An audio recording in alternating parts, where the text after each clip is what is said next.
Hello, this is Angelica Francis with WYDK Talk Radio, and I'm here to bring to you information on an interesting development that took place early Sunday morning. At 8 a.m., I was sweeping my kitchen floor and I was greeted by this creepy little fellow.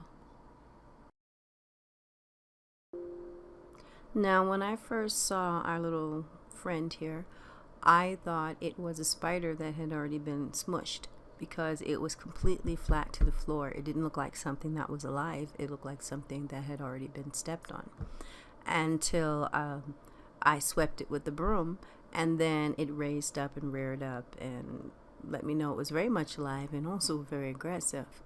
I had never seen anything quite like it, so I got online and started researching, okay, what kind of spider is this? Is this a spider?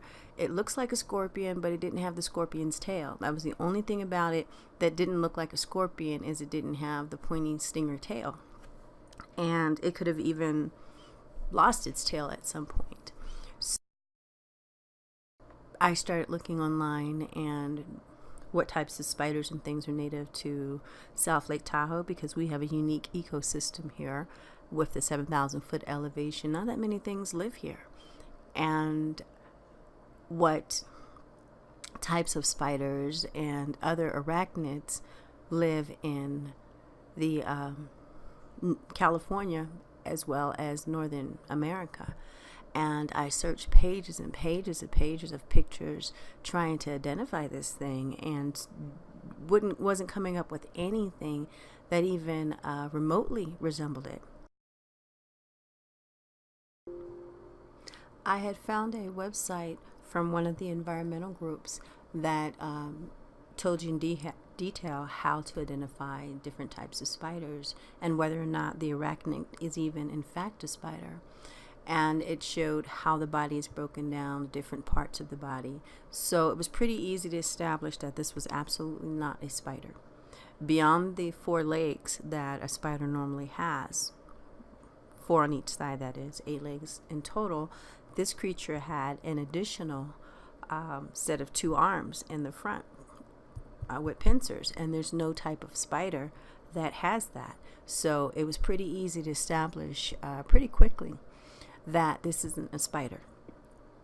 But could it be a scorpion? Is there any species of scorpion that doesn't have a tail? I started looking up types of scorpions and other forms of arachnids, because it didn't necessarily have to be a scorpion or a spider. There are other creatures out there.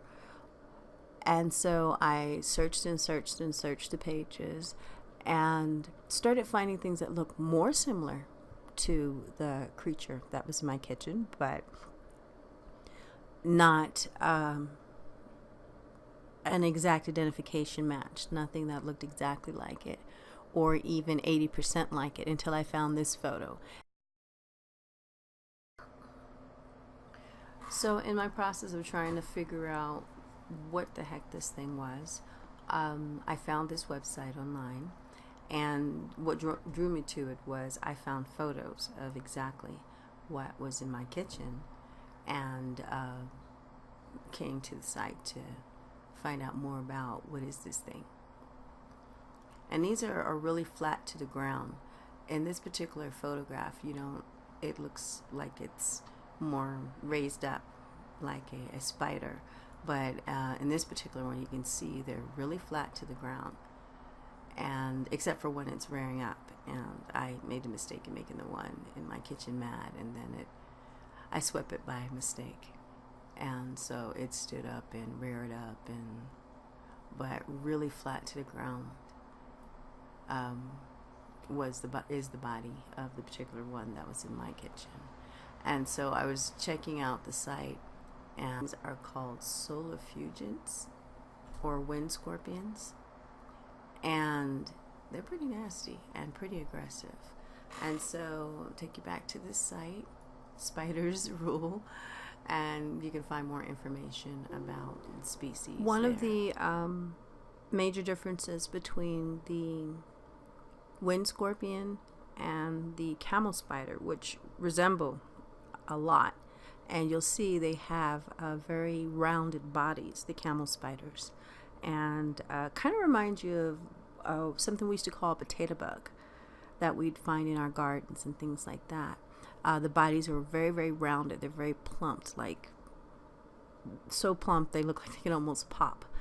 And with the wind scorpions, they are very, very flat. That's a unique trait to scorpions. They can get up underneath just about anything because they're smush, flat as a pancake. And again, when I first found this creature, I thought it was a dead spider that had already been stepped on and dehydrated up underneath the sink, and I was just sweeping it up.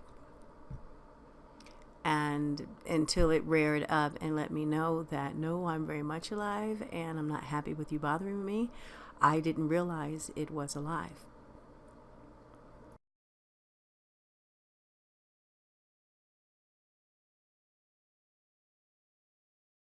Kitchen floor, and there's a freaking scorpion in my kitchen floor. I had to take a picture of it because you wouldn't believe it if it didn't see it. I got a freaking scorpion in my kitchen floor. How the hell did it get in my apartment? Now, I have no knowledge on how to properly measure these things, but the one in my kitchen, I'm just judging by the body, about 1.5 inches, under 2 inches, I would say. And that doesn't include the legs. Things aggressive and rearing up. It didn't have a happy ending because I did kill it. I didn't want to. It's just that I didn't know if this thing bit me, if it was going to be something that my body was going to have a severe problem with. Didn't know if this thing was poisonous or not.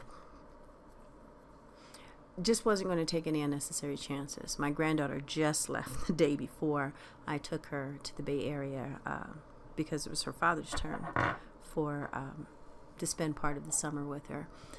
And so I'm glad I didn't find this one. She was here, and the question is, one, how did it get in here? We're in a security building. You have to go through several doors to even get to our door to get into our building and to our apartments. But also, we live in a very hard climate for anything to survive in. So 8 to 10 months of winter, and this was a record winter on top of it. It's extremely cold temperatures here, and even in the summer it still drops down into the 40s and 50s, sometimes even the 30s at night. It snows any day of the year. We've had snow throughout June and storms at least once a week or every other week in June, and this is the first week of July. So how could it even survive in this type of climate when all the research says that these things live in warm, dry climates, desert type climates? So there's a lot of questions, more questions than answers, but it was a decent size, enough to startle me by far, but it was still a young one. According to the research, these things live to be 3 to 5 years old. My question is, are there more of them in here? And how it got in here. And if you guys have any ideas or suggestions, let me know. There's been a lot of, for lack of a better term, fuckery going on around here with the apartment building I'm living in and issues with the manager. And there's always the possibility that it was put in here. But I'm not going to assume that. There's no proof of that. There's been a lot of illegal entries in my apartment, and my car has been vandalized, and the water filter stuff has been poured into them, something toxic. So like I said, there's been a lot of fuckery going on around here, and this could very well be more of it. Or it could be some species of something that has no business in this location, this climate, could not even survive it, mutated some kind of crazy way to actually live and breed, especially in the harshest winter we've had in 50-something years, and found a way to get into my apartment. So, go figure. But again, if I didn't take videos and pictures of this, nobody would have believed it. So I took the time to do so. And this is Angelica Francis with WYDK Talk Radio, signing out.